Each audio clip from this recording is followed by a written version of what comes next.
سانفرا يرفض عرض سنوب دوغ، اعتزاز بالهوية أم خوف من الفشل؟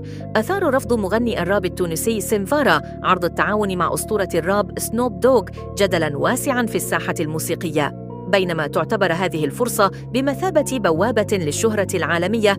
اختار سنفارا البقاء مخلصاً لهويته الثقافية والتعبير عن قضايا مجتمعه. هذا القرار دفع الكثيرين للتساؤل: هل هو تعبير عن فخر بالهوية أم مجرد خوف من مواجهة تحديات عالم الفن الكبير؟ الموقف الذي اتخذه سنفارا يعكس صراعاً عميقاً يعيشه الفنانون في العصر الحديث، حيث يجدون أنفسهم أمام خيار صعب بين الشهرة والنجاح التجاري وبين الحفاظ على أصالتهم. قرار الرفض قد يكون شجاعاً، لكنه في الوقت نفسه يثير تساؤلات حول مستقبل الفن التونسي وقدرته على التفاعل مع الساحة العالمية. في النهاية يظل السؤال قائماً: هل ينبغي للفنانين التضحية بفرص النجاح العالمي